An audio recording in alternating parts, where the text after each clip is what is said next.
Good morning, everybody. It has been a while since we've been on here, and there's been a lot of changes happening, a lot of changes in our life, my life. I totally uprooted myself and am now in a whole different state. So that's why we've been silent for a couple of weeks. But now I'm up and running, and now we're back on 100% to be with you guys. And we are going to sort of change things up a little bit in terms of how we open. So Pam will open us up with she's going to pull a card for the day, Awesome. kind of, and then we'll get into our topic. Um, All right. so Pam, it's yours. All right. Well, that was pretty easy, like three shuffles and card came flying out as you were saying, card of the day. So perfect timing. And it's the solar plexus chakra. So Mm. radiate illumination, radiant illumination. But the solar plexus, so it's the energy wheel right above the belly button. Mm. It's our self-worth, confidence, empowerment, boundary setting. Um, so the beauty of the solar plexus is that it's really where our inner fire is, right? Our willpower, our alchemical fire, like whenever we have like that passion that kind of just burns from within, like it really can start in the solar plexus. And I think the more we are able to work around the self-worth and the self-values and setting boundaries and having self-love, we are able to rise in that power of the solar plexus. And just like the sun shining, right, and giving life to the earth, it gives us life from within. So definitely when the solar plexus is having issues and blocks, there'll be a lot of anxiety, stomach pain, bloating, indigestion issues. So understanding and listening to your body through the chakras can be so beneficial, because we want them healthy and flowing. So yeah, just noticing your solar plexus and shining your light. I think setting boundaries and shining your light and self worth is a good sum of this card. Awesome. Thank you. And I think that goes into today's topic like really nicely, which is Hmm. regulating your nervous system. So I do have a question for you that maybe you could speak into is like, how can individuals use this particular uh the solar plexus, that particular part of their chakra system, how can they regulate that part of their body? Like what is it that they can do to support that regulation?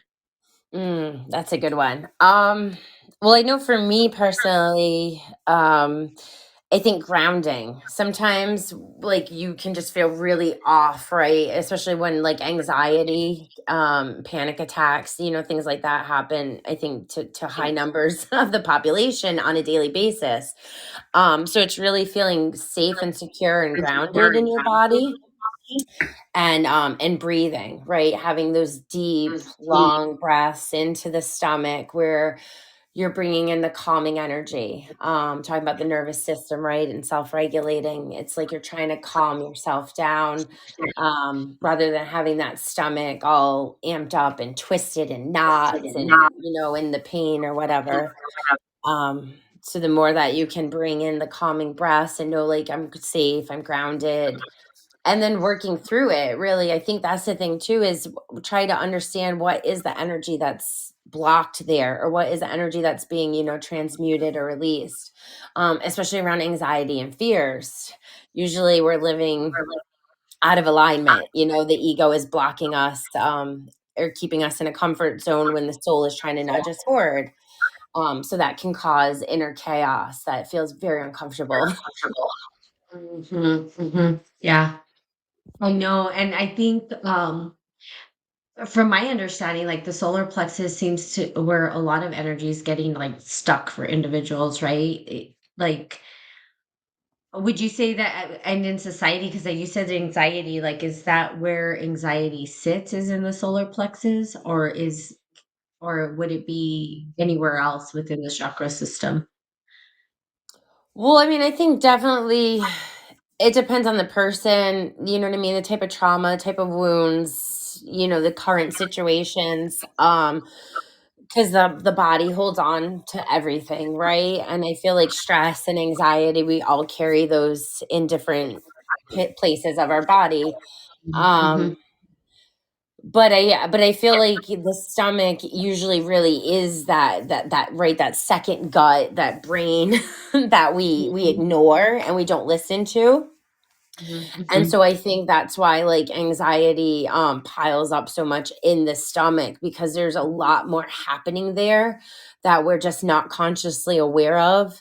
And that we're not sure, especially when you're talking about boundary setting and your confidence. So for someone who, it's easy for others, right, to bully them. You know what I Mhm. mean? Like, because they feel more empowered and entitled. So their solar plexus, is going to be elevating and working at a different kind of frequency compared to someone who is really just a shell and a hermit and maybe gets bullied and picked on, because they don't know how to like stand up for themselves. They don't really know how, you know what I mean? So it comes down to the self worth and confidence and the boundaries. Mhm. Um, and I think it's really hard for us in our culture to feel safe while feeling vulnerable and to express our truth, um, knowing it's going to maybe hurt other people. You know what I mean? It's a hard road to walk, especially when you have family members, or jobs that you rely on. So it's like situations where you can't really maybe be so honest and open. So in that case, you're dealing with like a lot of the chakras, multiple chakras blocked and interacting together. So then it becomes this whole body, health issue shut down, Mhm. if that makes Mhm. sense. Yeah, it does. It Yeah. does. I know a little bit about the chakras. I can't say that I'm an expert at it. And kind of what each point does or whatever, but I know the gut is such a huge, from a health standpoint, from a nutrition standpoint, um, and then the metaphysical standpoint. Mhm. That the gut does hold a lot of information, and they do call it, they some people call it the first brain, not Yeah. even the second brain. But I do notice that when I am feeling a specific way, um, it's usually in the gut, even when I'm tired or feeling lethargic or feeling, I'm like, where in my body? Like I'll close my eyes and like, where in my body am I feeling this? And typically it starts in the gut. But Mhm. um but I know that, like, in terms of regulating the nervous system, because that's what we're talking about today, and so that's the perfect card, right, Yeah. for kind of Absolutely. opening the conversation dialogue, because, you know, regulating the nervous system is something that I've been working on myself, um, and I'm working on it because we as a society, are already anxiety driven because of Mhm. the workload, because of the way society is structured here, in America. And I know that I had a book, even, it's like anxiety is at an all-time high in the Mm. United States. And it's really because of the models and systems that we have, and a lot of it, um, is drawing people into sickness, and really trying to figure out how to regulate the nervous system has become kind of a way of me walking. And what I mean by that is recognizing when my nervous system is off balance, when I'm not feeling harmonized in my body, or when I feel these traumas surfacing, or anxieties, or whatever it is, that before I act, that I learn to, like you said, breathe Yeah. and get myself back into homeostasis, because that is like, our body wants to be in homeostasis and it'll overcompensate. I think that's a lot of the reason why people are getting sick too, because it's going to overcompensate to try to bring it back. And so, you have all you're flooding your body with more chemicals or more hormones than it needs to bring it back to balance, but there's so much going on in the body that you start to get sick because it's like overcompensating Mm, to try to regulate itself. So it's like I've been looking at like what do I need to do to regulate my nervous system? And I noticed that like when trauma shows up, or something triggers me, mm. that in the past, I think I would go into this like anxiety, your heart's racing, Yep. obviously your stomach's in knots, all the things that happen, and asking myself, and then also communicating from that space doesn't necessarily help either because it's irrational pretty Yeah. much. Like you can't rationalize your thoughts when you're in that state of being, right? It Right. shouldn't be because it's not rational. Like our feelings like that aren't rational. They shouldn't be. And so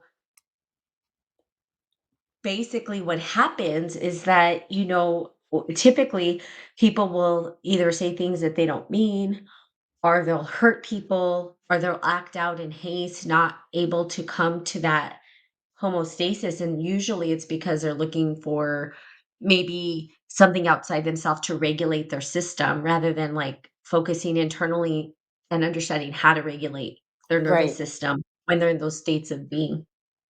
And it becomes Absolutely. very, very, yeah, it becomes very complicated, difficult to do. Um, and so I think, with individuals, like it's like, what can we do, right? To regulate. I know that food is a big piece. Like Mm. I always go to the nutrition. Like we can control what we put in our bodies.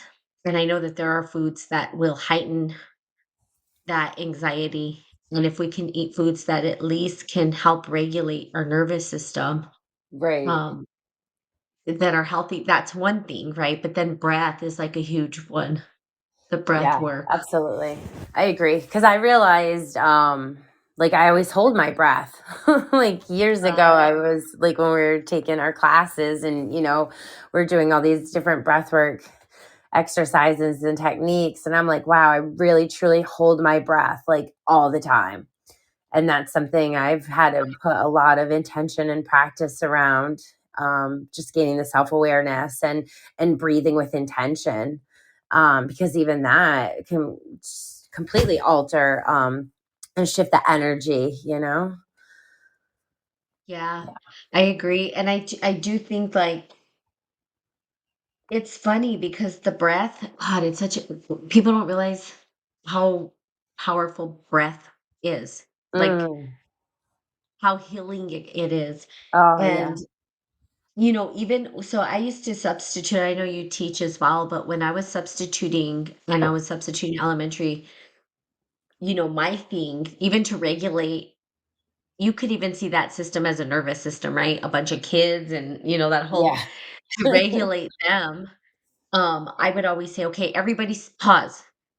I want you to take some deep breaths." And it's like children understand the importance of breath because they never said, "No, I don't wanna breathe." Every Right. single one of them would stop, and every single one of them would take deep breaths. And it's like that regulation because it's like, "Okay, you guys are so heightened right now, right? And we need to just kind of bring it down a little bit." And that breath really would calm them down. It would and then they Mm. would be like, "Okay, I can settle into my body," right? Taking some deep breaths.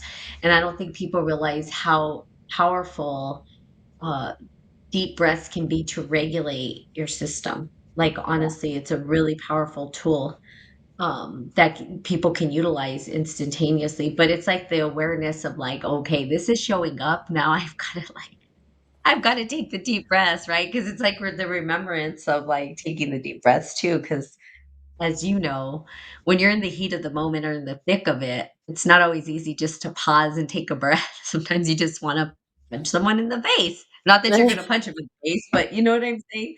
Or Right. someone cuts you off in traffic, or someone just flips you off because You didn't know that I always talk about traffic because it's, like, the easiest one, but you're like, "I didn't know I wasn't supposed to go sorry," and they're flipping you off, and then maybe you wanna flip them off back or something, it's like, "Ah!" Yeah. Um, but the breaths, right? It's like those deep breaths before, like, even in the moment of when it's happening, you're like, "Ah!" Um, to be able to be like, "Okay, pause, take a breath, and then try to move forward," right? Yeah. And the significance of regulating the nervous system. Um, so it's something that I've been practicing, something that I'm bringing my awareness to, Mm. and so that I can communicate clearly as well, because Yeah, communication is a huge piece of it. absolutely. Especially when you Yeah. are triggered, because that's when that reactive state just comes in, and that's when people get caught in, like, the kinda argumentative back and forth where nobody is making any progress or getting any points across. You're just both bitching out your wounds pretty much. Um, I like and that. that Bitchy. was a divine that was a divine moment for me years ago, because it was in the midst of that heated, like, energy of trigger wounds, and realizing no matter what I said, this person's never gonna get it. Like, we're just gonna do this until eternity like freezes over and starts up again. And I'm done. Like, I don't want to be in that cycle anymore. So I just took a deep breath and finally like was able, I think that was the first time of this really higher self-awareness, regulation, like that just really was a turning point. Like I said, it was years ago, so thank God it was a massive turning point. um, it's not easy though. It's not easy with those people who can't see it, and they just want to keep pushing buttons, and they just want to keep adding fire to the to it to get it burning and burning. And you're like, no, I just want to take my breath and walk away. And even as a parent, that's hard with kids. I've dealt with that in the parenting relationship of butting heads for sure. And so communication, oh my gosh, so important, because if it's not there already, it's not going to be the time it magically comes together. Yeah. It's like, oh, overnight, now we're able to have these communication, which is funny. Hi, Awaken Rahu. Welcome. Yeah, and I think with children, it's a big thing. Like that's a really like okay, like I always say, I don't have children, but I do have nieces and nephews, and I could tell you that I have one niece who she knows how to push my button. She knows how to push everybody's buttons. She just like and because I'm pretty mellow, right? It's like I'm mellow until I'm not, and then everybody should run because it's like takes me forever to get like really, really, really upset to the point where I'm like, ah. But this child had the ability to, I could go from 0 to 100 in like 2 seconds. And Mm. I was like, wow, I don't know how she does this to me. Probably because I love her so much. I'm sure that's what it is, right? When you love someone so much, they just know how to trigger you. And Yeah, there's a safety in that too, to be yourself. Mm. Yeah. and let me tell you what, I could I mean, I would I was like, man, I had to like recognize in myself because I did go off on her a few times. I lost it. I lost it, completely lost it. And then you feel like, I'm supposed to be the adult here. But man, there's just and then there's sometimes you just need to do that too, I guess. You know what I mean? It's like there's a time and place for it as well where you just lose your shit. You know what I mean? Right. Well, that's the Um, solar plexus and the boundaries, right? How much can you take and take before saying, like, I've had enough, this is where I'm drawing the line. So yep. it's, yeah, for sure. Yep, the boundaries part, but the children for sure. And then, Mm. I think with parents, it's not easy because it's not like they teach parents how to do this, right? Like you have to like actively seek maybe a therapist or actively seek some kind of family counseling or something like that, right? Where you're Right. just like how do I deal with the child that may be difficult for me to deal with, or without losing my shit? Because it's not okay in society, right? By society standards, it's not okay for a parent just to lose their shit on their child, right? Because, well, we know the way society's going now. Children have more rights than the parents at this point, which is crazy, you know.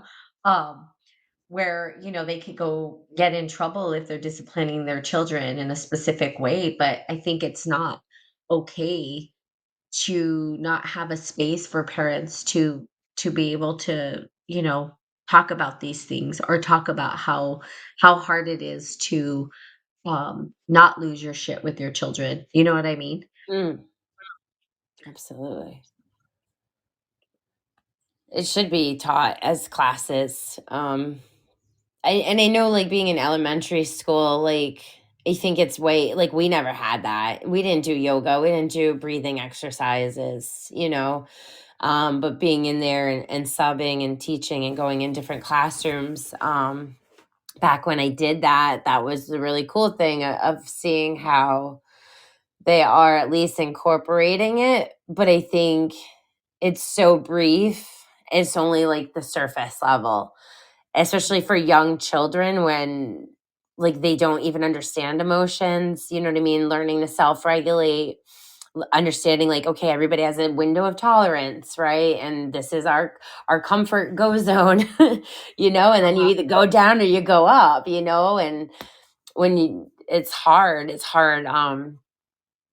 to go through those, and I think then of course it's mental illnesses and all of those labels, and things happen, and that's when we start looking for diagnoses. But some things are just natural emotions and natural cycles, and when you can learn to how to regulate, like you said, through breath work, through self-awareness, through slowing down, there's so many tools to use, as well as having therapists and other support system. um, but it's a practice and it takes time, and I think people are impatient too, especially with mindfulness and meditation. I don't know how many times I hear people like, oh, I can't do that, my mind can't do that, and it's like it just takes practice, you know what I mean? And even like our understanding of what mindfulness is and meditation is, like, people don't even truly understand that. They think they have to be like a blank wall, and that's not true. And so I think like we really need to educate ourselves and keep re-educating ourselves, as much as we can on like the body, the nervous system, the neurological, because we're making new discoveries all the time as well. Mhm. um, but it's yeah, I think it would be way more beneficial, if a 5 and a 6-year-old and a 7-year-old, was in class and taught for a couple hours a day, right? Let's work through Mhm. this energy. Because I was recently in a room in a school. They have like a padded room. It's all cement. Like they are building schools with like pretty much a closet area that's a padded room to put the kids in that are having massive freakouts. Oh, wow. Yeah, I mean, I've and I've seen it in more than one school. You know what I mean? I've been in the classroom when the kids are losing their mind and they're just 8 years old, and it's just because they can't. You know what I mean? It's about sharing or the project you're having them create. You know what I mean? So rather than shoving creative projects at them, maybe for an hour, we explore these emotions and these thoughts and these regulate. You know what I mean? And then yeah, the parents. At what point does home life get educated on what school Mhm. is doing? You know what I mean? And Yep. vice versa. Like, when are we going to be more, I guess, as a unity, Yep. educating, you know what I mean? Rather than you do it this way, I'm going to do it that way, you know? Um, Yeah. and there's That's no, really yeah. crazy. Yeah, it's Sorry, go ahead. sad. It's so sad. I just like I had to fill in. They sent me over to fill in one day. I was glad I was only there for an hour, and it was honestly, I just wanted to like the energy, the vibe of the room. It was just stressful and disturbing. I can Wow. imagine being the child that has to get locked in that Get locked in room that room. when you're That having a freak out. And yeah, then the no. adults are all stressed out because you're not paid enough, you're not taught enough, you're having safety training on how to deal with children attacking you that aren't your kids. You know what I mean? So there's a lot of stuff that people aren't really aware of in the school systems or that aren't talked about, you know? And learning Wow. how to self-regulate and learning to control your emotions, and you know what I mean, it needs to start at an early age, because what happens to that 8-year-old kid that's in a special classroom and locked in that closet area for their meltdowns because of their home trauma, then they have to go out and figure out the world as adults, and now all that subconscious like foundation of who they become and turn into. And that's what we're dealing with, in a different kind of sense today. I remember my father was traumatized by nuns, and they used to be able to beat them in school and stuff, and discipline them. Um, so it's just, yeah, I don't know. It's crazy when you think about it, how we try to get it right, but how we get it so wrong. I know. I think that's terrible. They're locking people in a closet. Like, what? That's like, wow. That's a Well, I mean, whole it's not other like a little level. janitor closet type thing, but it's like, yeah, I mean, it's a small room, like the size of a small bathroom that is just cement. There's nothing in there. And so they can't Yeah, obviously hurt no. themselves or others. But the fact that they're building them in the behavioral departments of schools to begin with, rather than finding different solutions. Yeah, that's terrible. That sounds Yeah. like a prison. Yeah. Well, I You know mean, the what I mean? systems are pretty much the same. It's like they're yeah, they are. I mean, that's what they're setting them for, right? It's like setting them up for that later on. And then, like you said, the only way they know how to regulate is by a room that looks like a prison. So it's like, oh, I guess I'll just end up in prison because that's how I regulate. And so part of it is like knowing the difference between the sympathetic and parasympathetic system, which I like to talk about because that's like Mm. the big piece of regulating the nervous system, where you have this state of harmony and balance, where when you're dysregulated, you're in fight, flight, freeze Yeah. mode. and Yeah. that and that that does something to the body.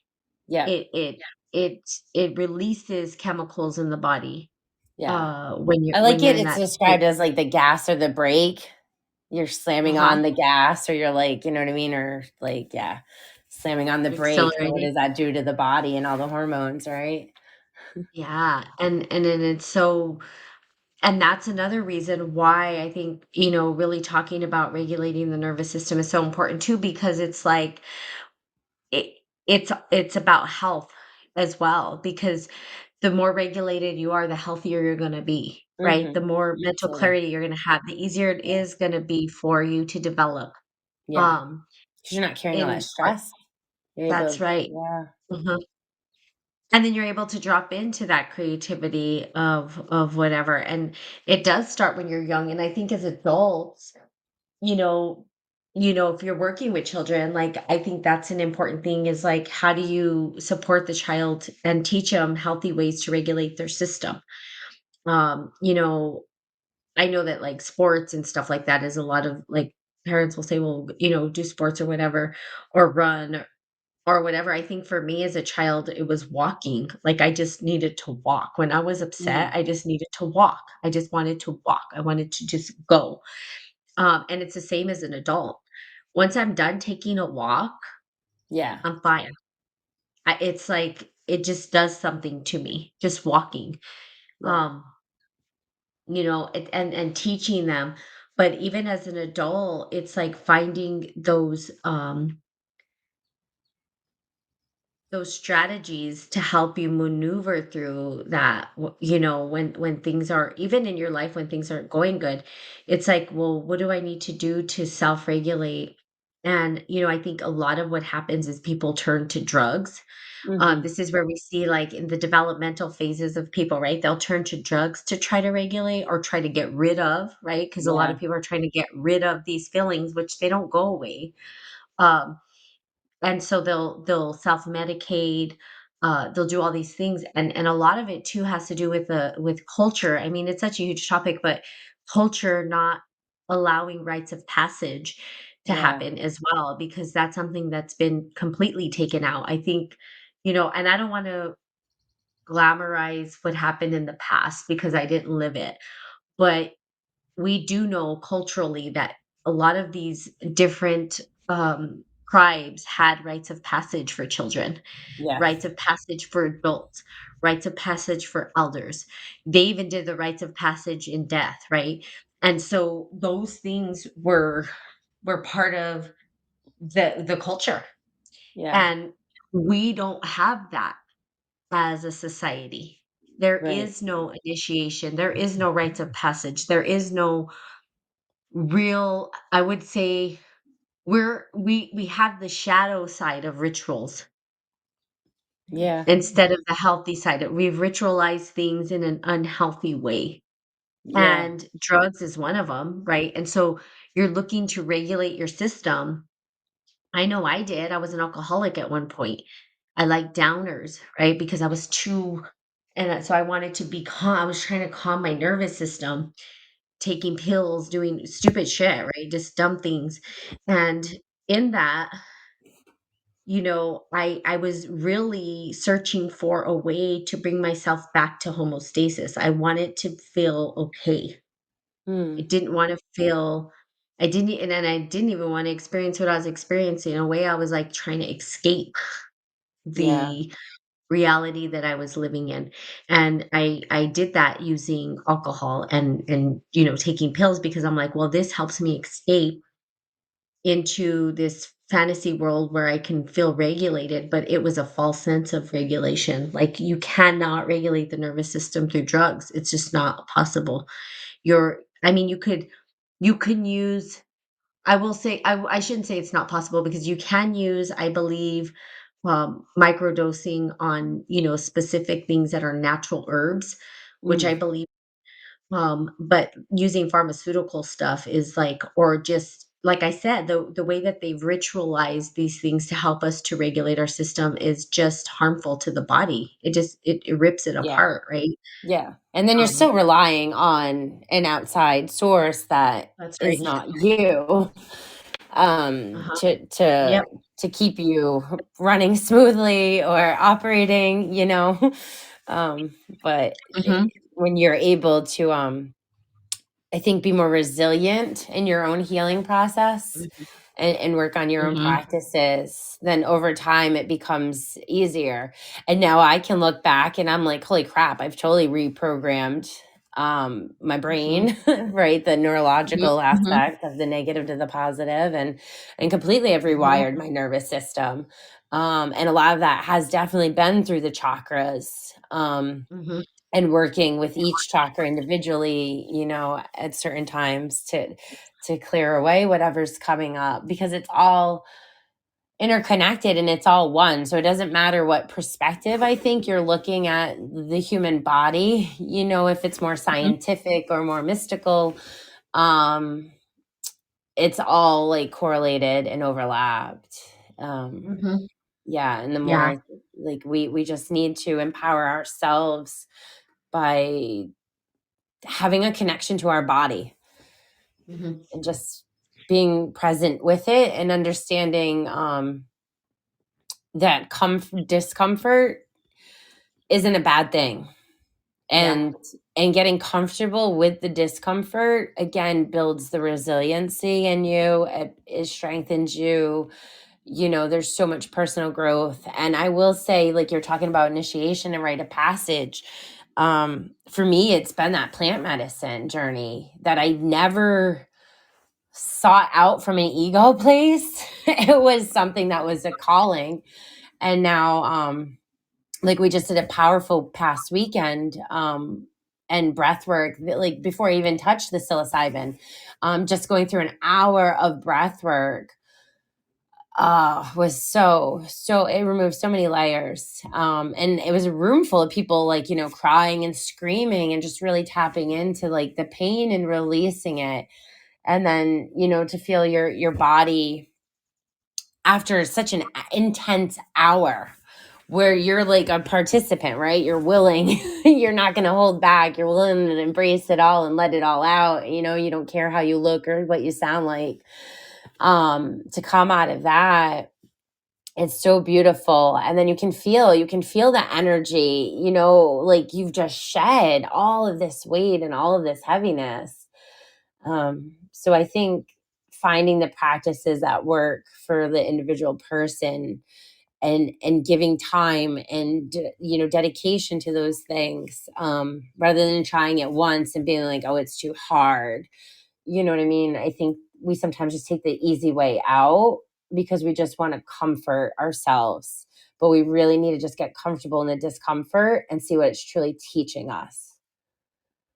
Yeah, I think the hidden traumas will stay there, right? So we think we're Right. regulating our nervous system by just not going through it, which is not true, right? It's like the people that are like, "Oh, I just want to get rid of it," or they just ignore it. And the Mm, reality is you can't. You have to go yeah. through it.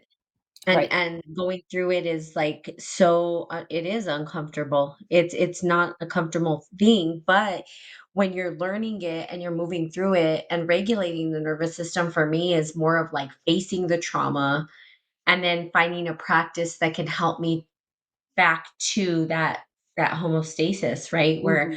where it doesn't mean that there's not discomfort. And I always say this, and I have said this probably since I started this podcast, that the difference between a master and a beginner is not that the master doesn't experience the discomfort, it's that they're able to transmute it faster because they've Yeah. practiced.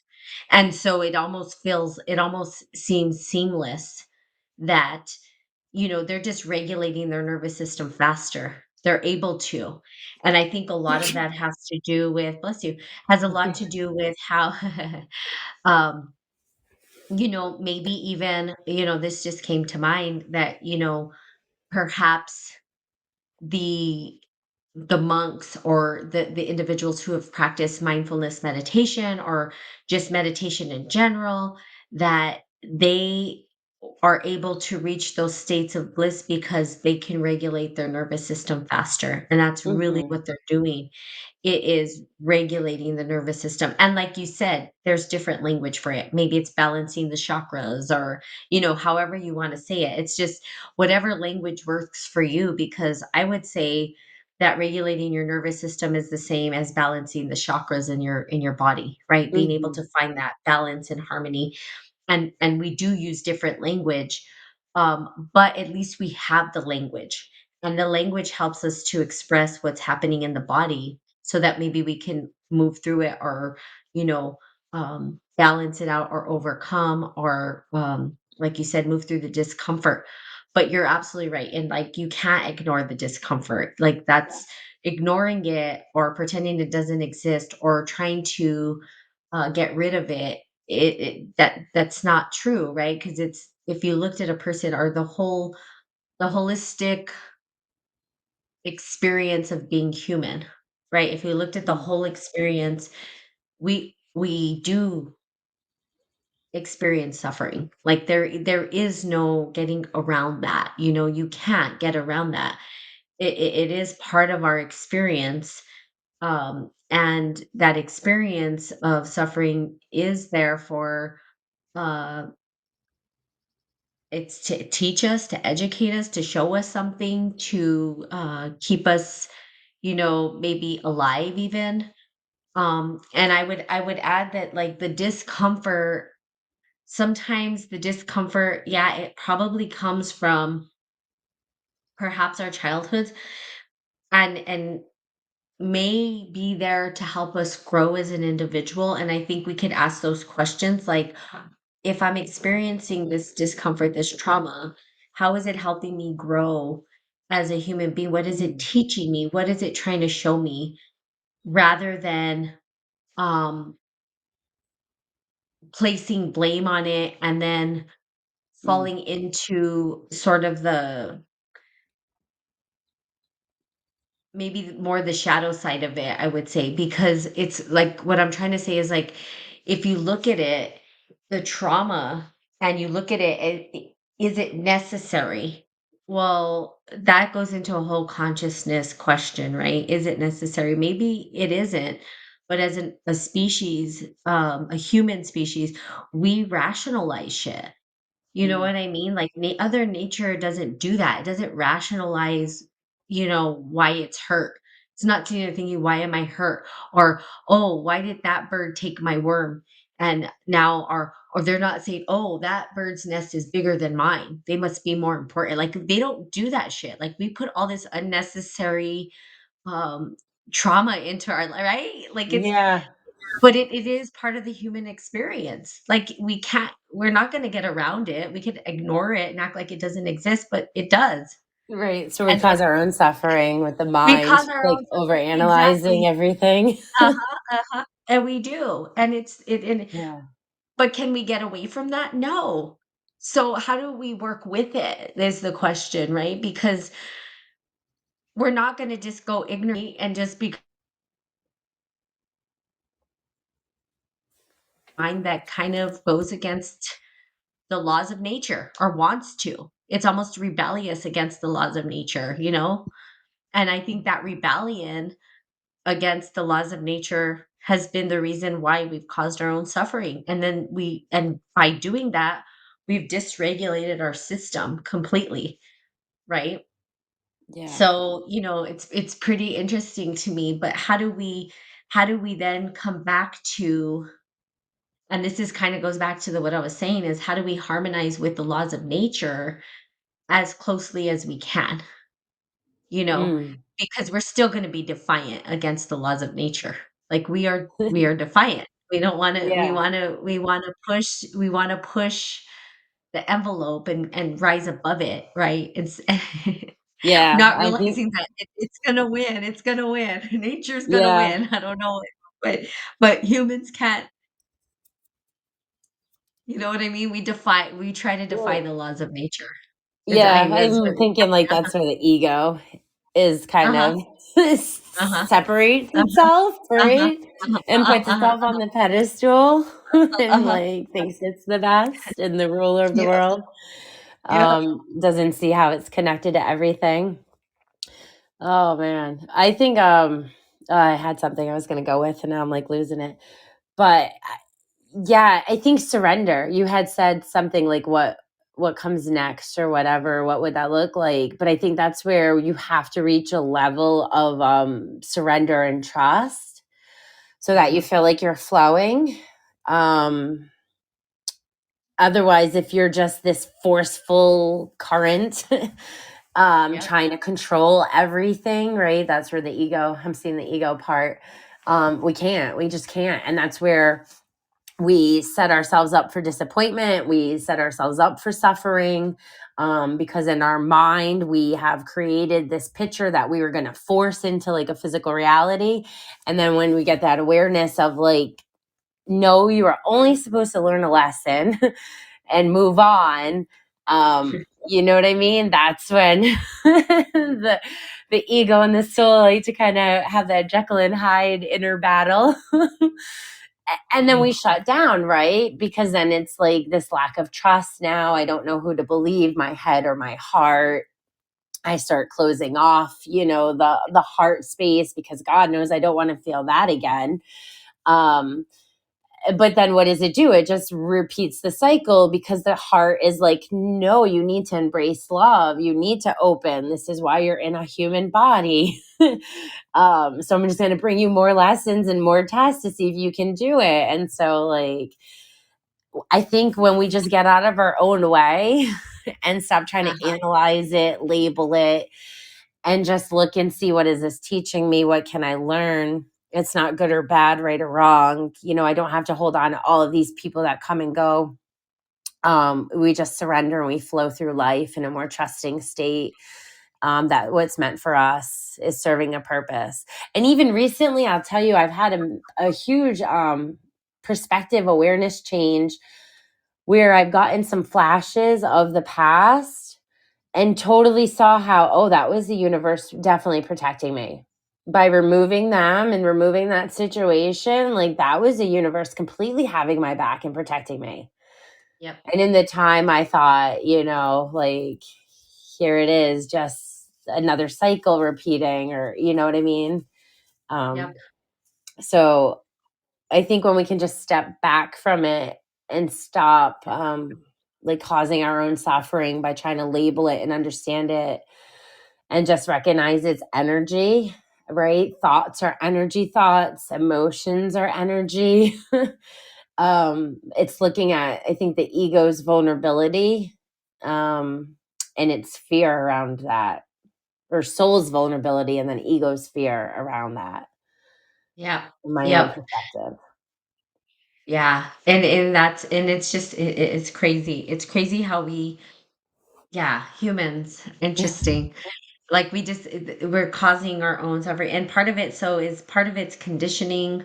Hmm. Uh well, all of it is conditioning actually, I should say. Just conditioning from when we're young, the Yeah. conditioning from our environment, from our the people that we're surrounded by. And that honestly, if we looked from the developmental perspective, it's like when we were children, our environment kind of gave us that base programming or that base, I don't even want to Hmm. say programming, but that base understanding perspective of the world that kind of then radiates through the rest of our life. And that right there, if you or individuals can, even me, get to kind of that root, that core of that programming, because at the base, or if you looked at the core or the essence of who you are, and you're able to peel back all the layers and see. Now I would say this is where I always talk about James Hillman, where it comes in, is it a good seed or a bad seed, right? I don't know if it's Hmm. good, right, wrong, but is it a shadow seed or is it a light seed, I guess you could say, or something like that. But Yeah. in that, at the core foundation, the essence, that is the true nature of who you are. And I think that comes when you were innocent and there was no conditioning from the environment around you, which I mean, we could take that back. They'd be like, well, the womb and all that stuff. But let's just, for this sake of development, talk about, the child from when they were little and maybe their first remembrance of something when consciousness came into play and they were able to see and understand the world. If you were able to go back to that, what is the true nature of who you are internally? Mm. That all of those things that came after were kind of leading to this box that people wanted to put you in, which led to the suffering, right? So then we would call that trauma, right? It was like, Mm. well, you're this or be that, or society's cultural norms. You have to be this way or that way, and you couldn't just be, because society already came with these preconditioned things that they're like, "No, you have to be that. If you're gonna function inside, you have to be that, and you have to be this." Or or you came from an environment where, the parent your parents were maybe not in the best condition either, and they were on drugs, and who knows, maybe they just beat you, who knows, right? The circumstances that you were born into, the environment that you were born into sort of shapes the Mhm. traumas or the suffering that we have as adults. And so what I'm trying to say is that, like, as we get older, if we're not looking at these, if we're not aware, if we're not self-aware, if we're not self-regulating, it piles up, Mhm. and then it becomes this external, it's them, not me, kind Mhm. of thing, where it's like, oh, but am I learning how to regulate? How come how did these things when I was young contribute to how I responded to situations? Because that's how regulating the nervous system is. It's how we respond in a situation that's totally uncomfortable or Mhm. feels like a threat or feels unsafe. And a lot of that came from when we were young. Like if we Yeah. felt, like those kids in the freaking, they're gonna feel unsafe. Perhaps it makes them feel unsafe to be in a room by themselves with nothing on it. Like, that could be a fear that's embedded in them, right, as adults, and becomes a trauma. And then when Yeah. they're in a room that has, they might flip out, you know what I mean? So But we don't see that those results, right? The conditioning that we're trying to do on these kids or children has an impact as they get older and become adults. And then we as adults don't know how to regulate our system because we haven't been taught another way. We Right. haven't been taught how to say, okay, I know that I panic when I'm in a room that looks like when I was a kid, what they used to throw me in, this room, so that but now as an adult, that's unsafe for me. It caused all this trauma. And maybe as an adult, the way that I act out is through violence, by Mhm. punching the walls or something, and not realizing like, shit, I need to learn how to regulate that. You know what I mean? In Mhm. myself, in the environment. What can I do to help me bring myself to homeostasis? Know that I'm safe, know that this environment is like no one's going to harm me, Right. and then be able to move through the discomfort. But it is that base conditioning that Yeah. started when we were children, because if you think about children, like if you just were there and just let a child be who they are, I don't know what would arise, right? You just don't know what would arise. We can't even, I don't think we could even ponder that, because that's not how society works. That's not how culture, that's not how human beings work. We don't Mm. operate that way. Which, Yeah. it's just interesting, right? Because in nature, you see that, you know what I mean? You see that the parents kind of teach them the basic skills. If you looked at, like, I don't know, animals and like elephant and like these different, they kind of teach them had Mhm. survival skills to Yeah. survive, and then the child learns and then it goes off and does its thing. Right. We don't necessarily do that. No, I know. I tell my boys that when they're like wrestling all the time because it's funny. Boys do that, right? Though, like little tiger, lion cubs, and they need to do that play wrestling. And it's Uh-huh, uh-huh. funny how like you just kind of see that behavior in young boys, but then they get older, and I'm like, oh, you should join the wrestling team, and they're all embarrassed, and they're like, no, I don't want to wear the uniform and all that. But I'm like, but that's your natural like instinct you've had since birth that like wants to be released and seen. So I don't understand. But yeah, as women, or girls, like I don't know, we never did that. We didn't want to wrestle. And I feel like we were just given dolls and kitchens to play with to prepare us. But I don't really feel like I wanted to learn to make a pie at 4. So like I what wanted, is I honestly would have been a carpenter, I think, if I had my natural essence was to like work with tools. I have this obsession with tools and like yeah. screwing things in and like That's God, cool. I don't I even would have want to just go into what danced Freud would everywhere. have said about that. You know what I mean? It's like Yeah. it would have been all, Oh. oh, you're it's sexual. But anyway, let's not go that route. But I had this thing with tools and working with my hands and like Mm. pushing buttons and like the technological stuff and like the handy dandy things, you know what I mean? The electric stuff, that's what I was interested in, and like, um, I used to like, it was funny because like, I would get like, so I remember they gave me this like Cabbage Patch radio when I was young, and, I was curious to see what would happen if I put it in water. Well, Oh of no. course, I didn't know what would happen, so I did, and it broke. And and then I was like, "Oh, but I could probably fix it." So in my head, I was like, "I can fix this." And so I started to unscrew it and take it apart, and of course, I didn't have anybody there to help me figure out how to fix the thing, right? But I had it in parts, and I wasn't upset that it broke. I was Mm. excited actually that it broke, because I was like, "Oh, now I could take it apart and I could see, like, pick it apart and see what's going on inside, and like the electron, like, you know." So I had to like make my own toys because, yeah, exactly. They would just be like, "Oh, here's, you know, I don't know." Well, actually, my parents didn't really buy me Barbies and stuff like that, but I wanted more like tool-based stuff, you know? Yeah. And then back then it wasn't okay, right? Because it's like, girl and da da da. But it's funny too because like it is funny because like yesterday, so my sister, she was like, "Oh, I'm gonna buy this, this unit." She's like, "You're good at doing all that stuff. Can you put it together?" And I was like, "Hell yeah!" So I get excited, right? I'm a carpenter by numbers or whatever. I like things that I can put together and Yeah. like a puzzle or whatever.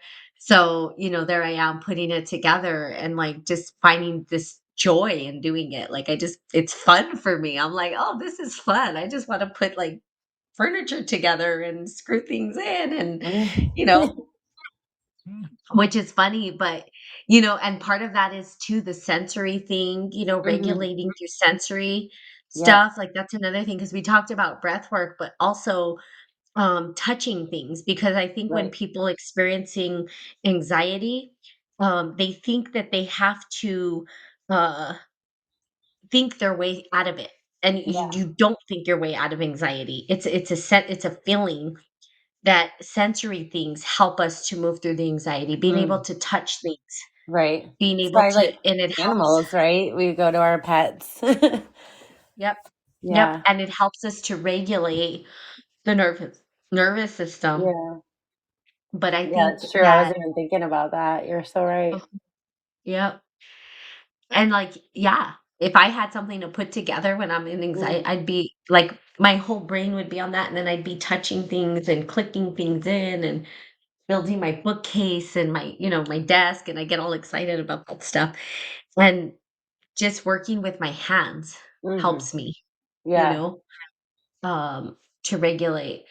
So, I think that I guess at the end of the day, even if we do cause our own suffering and unnecessary suffering, or we are having suffering from trauma, as children into adulthood, that there are ways to regulate the nervous system and actively working on it and knowing that there is not, it's going to be uncomfortable basically, Mhm. but moving through the discomfort so that you can come to that homeostasis, I think is critical. Absolutely. Um, And finding healthy and I think, outlets to do it. Like mm, art, like you said, right? mhm, Creating, building, breath yep, work, mhm. meditation, nature. There's so many ways to just find what works for you on a personal level. Yeah, so important. So needed Oh, too, because then we wouldn't have road rage drivers perfect. that make easy examples for us. That's correct. Or, Right. yeah, exactly. People that are like, "Go ahead. Just go ahead of me. That's fine." Right. Instead of, "What the hell are you doing?" And I'm like, "Ah, no."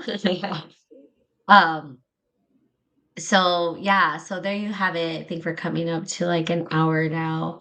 Um, but thank you guys for joining us. We'll continue the Tuesday podcast now that I'm actually settled, settled in my new environment.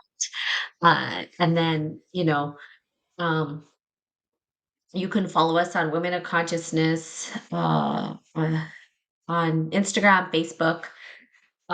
You can visit our website. We're going to be updating the website here in a little bit. I think Pam and I are aligning more to the essence of what Women of Consciousness is, which that's hard because consciousness is such a huge thing. Yeah. But we'll be updating the website for letting women know that Women of Consciousness is opening up the space for all women who are looking to unify within themselves, love and grace and all that goddess energy that exists within them. So self love and all that self empowerment, Mhm. but using Solar plexus. and using developmental psychology, I think is probably where we're headed, in terms of like how do we develop into this unity consciousness, working through these maybe just various uh, points in our life, Mm. initiation stages, if you will, Mm. and how do we transcend them, or how do we expand our current scope of Mm. consciousness so that we can then experience a life of bliss and love and harmony and all that good stuff. Absolutely. So yeah, so then go to our, but you can go to our website, womenofconsciousness.com.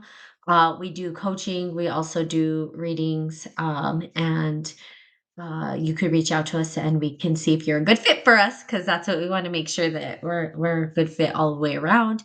And then Pam, do you have anything else to say?